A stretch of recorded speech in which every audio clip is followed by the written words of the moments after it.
श्री शिवाय नमस्तुभ्यम। दोस्तों, जब पति पत्नी की प्रेम की बात आती है या कोई भी बड़ा प्रसंग दिया जाता है पति पत्नी के प्रेम के बीच का, तो भगवान शिव और माता पार्वती को बीच में रखा जाता है। ऐसा माना जाता है कि जब हमें सुहाग की अखंडता या पति पत्नी के प्रेम को बढ़ाना हो तो माता गौरा के साथ भगवान शिव की पूजा करनी चाहिए। दोस्तों, बहुत ही खास और शुभ संयोग बन रहा है शिवरात्रि के दिन।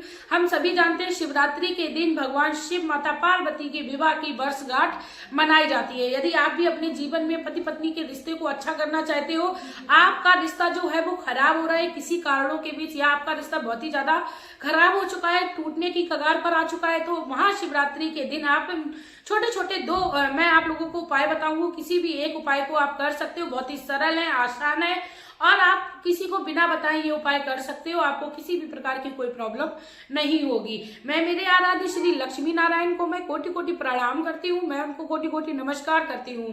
दोस्तों, 8 मार्च दिन शुक्रवार को दिन शिवरात्रि का त्योहार पड़ रहा है और हर पत्नी का सपना होता है उसका पति जो है उसको अच्छे से ख्याल रखे और उसकी जरूरतों को पूरा करे। लेकिन दोस्तों, वर्तमान समय में समय ही ऐसा आ रहा है, लोग किसी की परवाह ही नहीं करते हैं। लोग ये सोचते हैं कि हमारे जीवन में जो रिश्ते हैं वो हमारे ऊपर भार से बनते जा रहे हैं। दोस्तों, जब रिश्ते भार से लगने लगते हैं तो फिर उनको निभाना बहुत ही ज्यादा मुश्किल हो जाता है। और दोस्तों, रिश्ते जो पति पत्नी के होते हैं वो गाड़ी के 2 पहिए के समान होते हैं। यदि एक भी पहिया इधर उधर डगमगाता है तो गाड़ी अपने आप लहर जाती है, यानी डगमगा जाती है। तो आपको दोनों को ही अपने जीवन में धैर्य से काम लेना है। पति पत्नी यदि आप एक पति हैं या एक आप पत्नी हैं, अपने रिश्ते में सुधार करना चाहती है तो पहले तो आप अपने रिश्ते में विश्वास करना सीखिए और एक दूसरे पर समर्पण करिए। और तीसरे नंबर की बात जो है वो ये है कि आप थोड़ा झुकना सीखिए। झुक जाएंगे तो रिश्ते जो है वो अपने आप सही हो जाएंगे। चलिए दोस्तों, बात करते हैं आपको उपाय कौन से करने हैं अपने रिश्ते को सही करने के लिए। लेकिन उससे पहले आप लोगों से मैं रिक्वेस्ट करना चाहूंगी, आप लोगों को मेरे द्वारा बताया हुआ उपाय सरल और आसान लगे, आपको लगे आप बहुत ही आसानी से कर सकते हो, तो प्लीज आप लोग मेरे चैनल को सब्सक्राइब करते हुए जाइएगा, वीडियो को लाइक करते हुए जाइएगा, कमेंट बॉक्स में ओम नमः शिवाय श्री शिवाय नमस्तुभ्यम का प्यारा सा कमेंट करते हुए जाइएगा। साथ में दोस्तों बेल आइकन को भी प्रेस कर लीजिएगा जिससे मेरे जितने भी नोटिफिकेशन है वो आप लोगों तक पहुंचते रहे। दोस्तों, यदि आपके घर में धन को लेकर कोई भी समस्याएं चल रही हैं, आप चाहती हैं कि आपके घर में धन की कमी ना रहे, तो आप अपने कर्मों यानी अपने घर में बैठकर भी आप रुपए कमा सकती हो। कैसे कमा सकती हो? यूट्यूब से कमा सकती हो, जैसे कि मैं कमा रही हूँ और लोगों तक जानकारी भी पहुंचा रही हूँ। अब दोस्तों, आप बात करेंगे कैसे घर बैठ के धन कमाया जाए। दोस्तों, घर बैठ के आप अच्छा खासा रुपया कमा सकती है यूट्यूब पर वीडियोस बनाकर। यूट्यूब पर आप अपनी वीडियोस को डालकर आप सोच रहे होंगे कैसे बनाई जाती है और कैसे वीडियो अपलोड की जाती है। तो दोस्तों, मेरा एक और चैनल है सोनम टेक्नो के नाम से, जिसमें मैं घर बैठे कैसे रुपए कमाए, यूट्यूब से कैसे वीडियो अपलोड करें, कैसे अपना चैनल बनाए, मैं सारी वीडियोस डालती हूँ। उसमें आप लोग भी यूट्यूब पर अपना जो परफॉर्मेंस है वो चालू कर सकती है, यानी अपने सपने को पूरा कर सकती है रुपए कमाने का। इसी के साथ दोस्तों, लिंक जो है वो मैं आप लोगों को डिस्क्रिप्शन बॉक्स में दे दूंगी, आप लोग चाहे तो चेकआउट कर सकते हो। चलिए दोस्तों, अब बात करते हैं आपको रिश्ते को किस तरह मजबूत बनाना है। दोस्तों, सबसे पहले बात आती है दूध और पानी की। दूध और पानी को कभी भी अलग नहीं किया जा सकता है। दोस्तों, दूध और पानी जब एक दूसरे में मिक्स कर दिया जाता है तो किसी की इतनी औकात नहीं है कि दूध और पानी को अलग कर दिया जाए, ना ही कोई ऐसी मशीन बनी है। तो दोस्तों, आप लोगों को भगवान शिवरात्रि के दिन भगवान शिव को दूध जो है वो आधा पानी आधा दूध एक पात्र में लेकर भगवान शिव को चढ़ाना है। अब कौन से पात्र में चढ़ाना है, बहुत ही ध्यान से सुनिएगा। दोस्तों, वैसे तो भगवान शिव को जल जो है वो तांबे के पात्र में भी चढ़ाया जाता है, स्टील के भी, पीतल के भी। लेकिन जब बात दूध की आती है, भगवान शिव को दूध चढ़ाना है तो हमें तांबे का पात्र का प्रयोग नहीं करना चाहिए। ऐसा माना जाता है तांबे के पात्र में जब हम दूध डाल लेते हैं तो वह विष के समान हो जाता है। तो हम जब भी भगवान शिव को दूध चढ़ाने जाए, या तो पीतल का पात्र ले या स्टील का पात्र ले, कुछ भी, या आप चांदी का ले सकते हो, लेकिन आपको तांबे के पात्र में दूध और पानी का उपाय नहीं करना है और ना ही कभी भगवान शिव को नॉर्मल भी चढ़ाना है। दोस्तों, आप जैसे ही भगवान शिव को अपने रिश्ते को मजबूत करने के लिए माता पार्वती का नाम लेते हुए दूध और पानी को चढ़ाएंगे।